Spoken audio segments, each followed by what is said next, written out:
Ezra chapter 10. While Ezra was praying and confessing, weeping and throwing himself down before the house of God, a large crowd of Israelites, men, women, and children, gathered round him. They too wept bitterly. Then Shechaniah, son of Jehiel, one of the descendants of Elam, said to Ezra, "We have been unfaithful to our God by marrying foreign women from the peoples around us. But in spite of this, there is still hope for Israel. Now let us make a covenant before our God to send away all these women and children, in accordance with the counsel of my Lord, and of those who fear the commands of our God. Let it be done according to the law. Rise up. This matter is in your hands. We will support you, so take courage and do it." So Ezra rose up and put the leading priests and Levites and all Israel under oath to do what had been suggested. And they took the oath. Then Ezra withdrew from before the house of God and went to the room of Jehohanan, son of Eliashib. While he was there, he ate no food and drank no water, because he continued to mourn over the unfaithfulness of the exiles.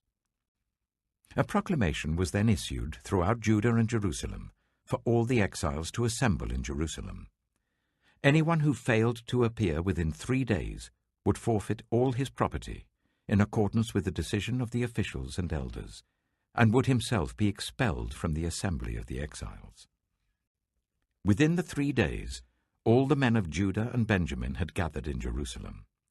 And on the 20th day of the 9th month, all the people were sitting in the square before the house of God, greatly distressed by the occasion, and because of the rain. Then Ezra the priest stood up and said to them, "You have been unfaithful. You have married foreign women, adding to Israel's guilt. Now honor the Lord, the God of your ancestors, and do his will. Separate yourselves from the peoples around you, and from your foreign wives." The whole assembly responded with a loud voice, "You are right. We must do as you say. But there are many people here, and it is the rainy season, so we cannot stand outside. Besides, this matter cannot be taken care of in a day or two, because we have sinned greatly in this thing. Let our officials act for the whole assembly. Then let everyone in our towns who has married a foreign woman come at a set time, along with the elders and judges of each town, until the fierce anger of our God in this matter is turned away from us."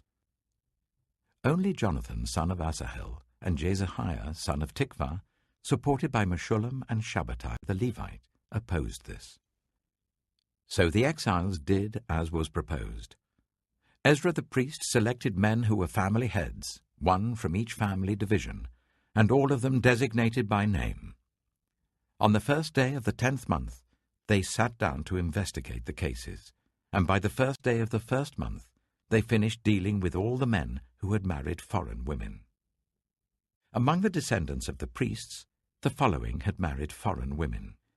From the descendants of Joshua, son of Jozadak, and his brothers, Mahasiah, Eleazar, Jarib, and Gedaliah.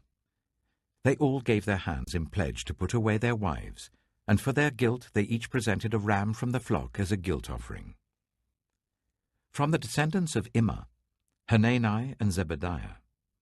From the descendants of Harim, Maaseiah, Elijah, Shemaiah, Jehiel, and Uzziah. From the descendants of Pashur, Elioenai, Maaseiah, Ishmael, Nathanel, Jozabad, and Elasa. Among the Levites, Jozabad, Shimei, Kaliah, that is Kalita, Pethahiah, Judah, and Eliezer. From the musicians, Eliashib. From the gatekeepers, Shallum, Telem, and Uri. And among the other Israelites, from the descendants of Parosh, Ramiah, Isaiah, Malchijah, Mijamin, Eliezer, Malchijah, and Benaiah. From the descendants of Elam, Mattaniah, Zechariah, Jehiel, Abdi, Jeremoth, and Elijah. From the descendants of Zattu, Elioenai, Eliashib, Mattaniah, Jeremoth, Zabad, and Aziza. From the descendants of Bebai, Jehohanan, Hananiah, Zebai, and Atlai. From the descendants of Bani, Meshullam, Maluk, Adiah, Jashub, Sheal, and Jerimoth. From the descendants of Pahath-Moab, Adnah, Kilal, Benaiah, Maaseiah, Mattaniah, Bezalel, Binnui, and Manasseh.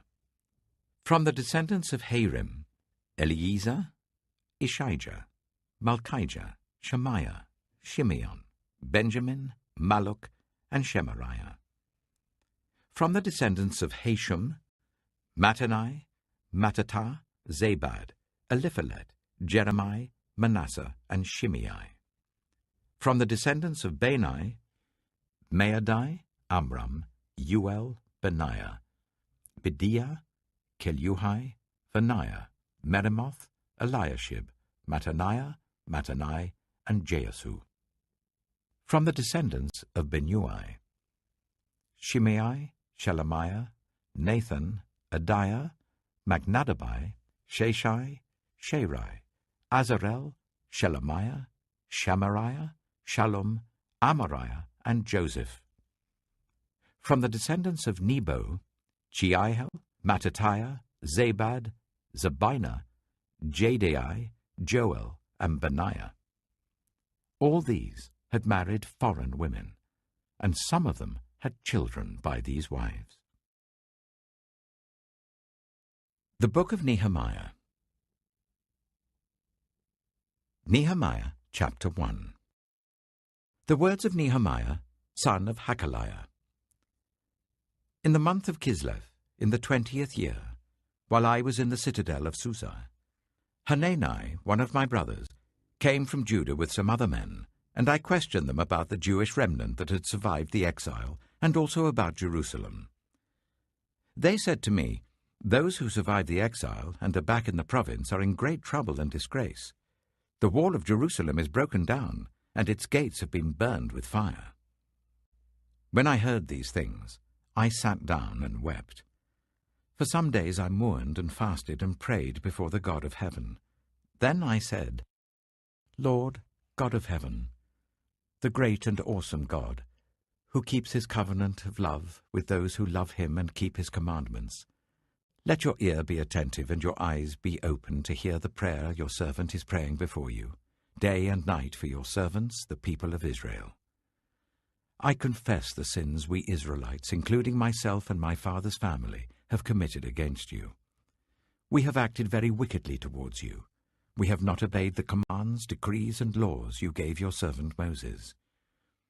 Remember the instruction you gave your servant Moses, saying, 'If you are unfaithful, I will scatter you among the nations. But if you return to me and obey my commands, then even if your exiled people are at the farthest horizon, I will gather them from there and bring them to the place I have chosen as a dwelling for my name. They are your servants and your people, whom you redeemed by your great strength and your mighty hand. Lord, let your ear be attentive to the prayer of this your servant, and to the prayer of your servants who delight in revering your name. Give your servant success today by granting him favor in the presence of this man." I was cupbearer to the king. Acts, chapter 27. When it was decided that we would sail for Italy, Paul and some other prisoners were handed over to a centurion named Julius, who belonged to the imperial regiment. We boarded a ship from Andromitium, about to sail for ports along the coast of the province of Asia, and we put out to sea. Aristarchus, a Macedonian from Thessalonica, was with us. The next day we landed at Sidon, and Julius, in kindness to Paul, allowed him to go to his friends so they might provide for his needs.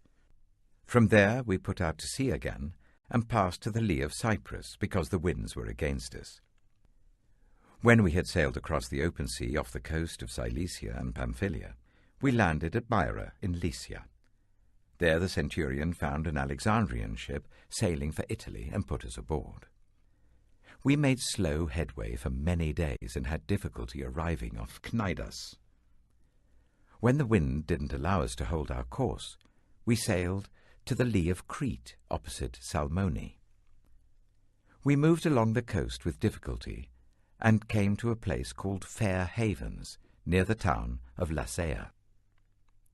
Much time had been lost, and sailing had become dangerous because by now it was after the Day of Atonement. So Paul warned them, "Men, I can see that our voyage is going to be disastrous and bring great loss to ship and cargo, and to our own lives also." But the centurion, instead of listening to what Paul said, followed the advice of the pilot and of the owner of the ship. Since the harbour was unsuitable to winter in, the majority decided that we should sail on, hoping to reach Phoenix and winter there. This was a harbour in Crete, facing both southwest and northwest. When a gentle south wind began to blow, they saw their opportunity. So they weighed anchor and sailed along the shore of Crete. Before very long, a wind of hurricane force, called the northeaster, swept down from the island. The ship was caught by the storm and could not head into the wind.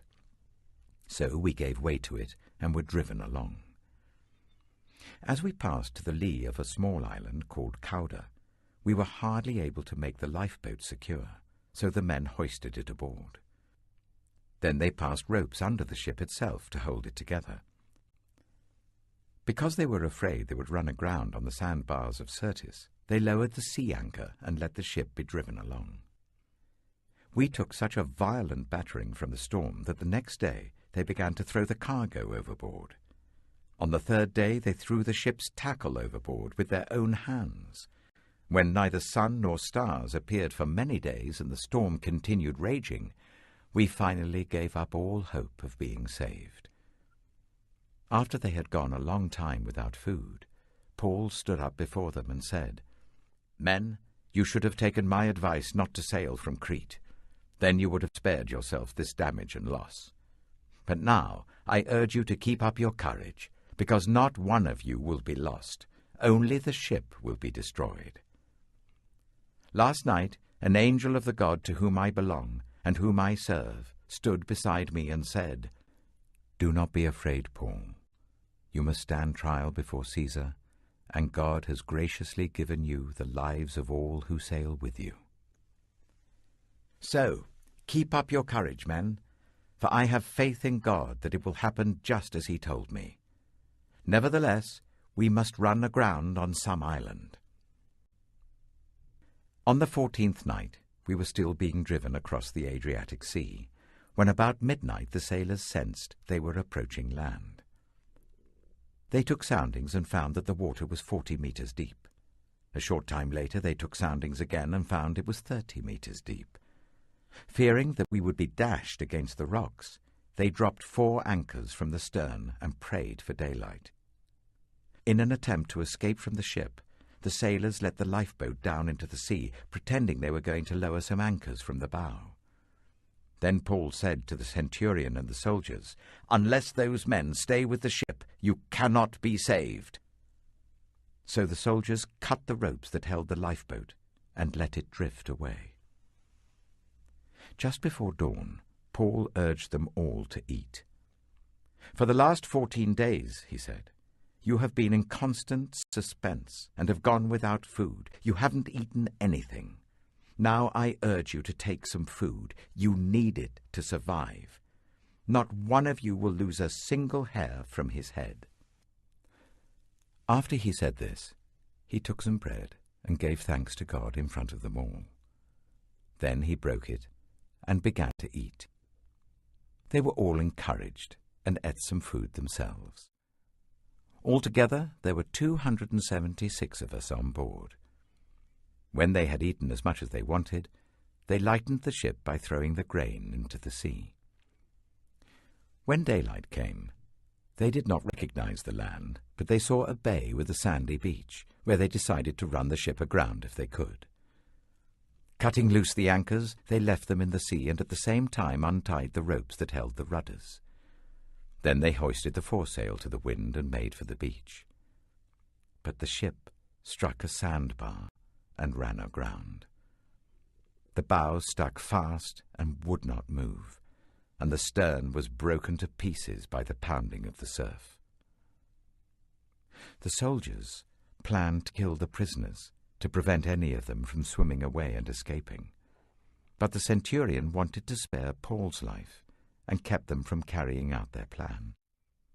He ordered those who could swim to jump overboard first and get to land. The rest were to get there on planks or on other pieces of the ship. In this way, everyone reached land safely. Psalm 13. How long, Lord, will you forget me forever? How long will you hide your face from me? How long must I wrestle with my thoughts, and day after day have sorrow in my heart? How long will my enemy triumph over me? Look on me and answer, Lord my God. Give light to my eyes, or I will sleep in death, and my enemy will say, I have overcome him, and my foes will rejoice when I fall. But I trust in your unfailing love. My heart rejoices in your salvation. I will sing the Lord's praise, for he has been good to me. Proverbs chapter 8. Does not wisdom call out? Does not understanding raise her voice? At the highest point along the way where the paths meet, she takes her stand. Beside the gate leading into the city, at the entrance, she cries aloud. To you, O people, I call out. I raise my voice to all humanity. You who are simple, gain prudence. You who are foolish, set your hearts on it. Listen, for I have trustworthy things to say. I open my lips to speak what is right. My mouth speaks what is true, for my lips detest wickedness. All the words of my mouth are just. None of them is crooked or perverse. To the discerning, all of them are right. They are upright to those who have found knowledge. Choose my instruction instead of silver, knowledge rather than choice gold.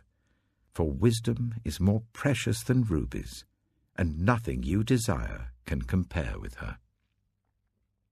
I, wisdom, dwell together with prudence. I possess knowledge and discretion. To fear the Lord is to hate evil. I hate pride and arrogance, evil behavior and perverse speech. Counsel and sound judgment are mine. I have insight. I have power. By me kings reign, and rulers issue decrees that are just. By me princes govern, and nobles, all who rule on earth. I love those who love me, and those who seek me find me. With me are riches and honor, enduring wealth and prosperity. My fruit is better than fine gold.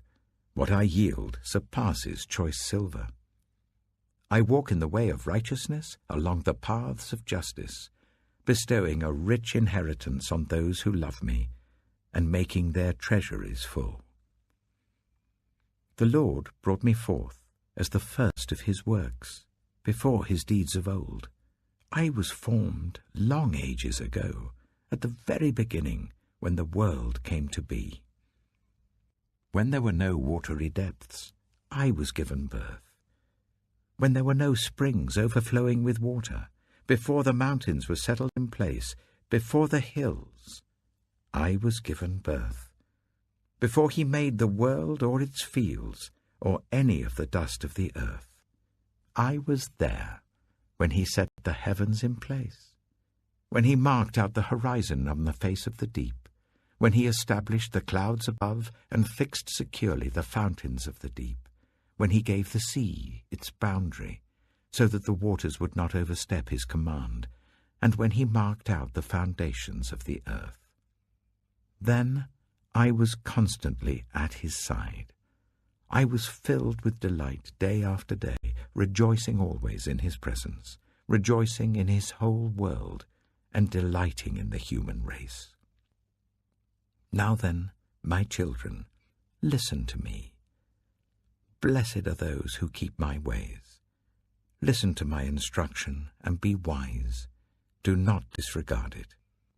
Blessed are those who listen to me, watching daily at my doors, waiting at my doorway. For those who find me find life and receive favor from the Lord. But those who fail to find me harm themselves. All who hate me love death.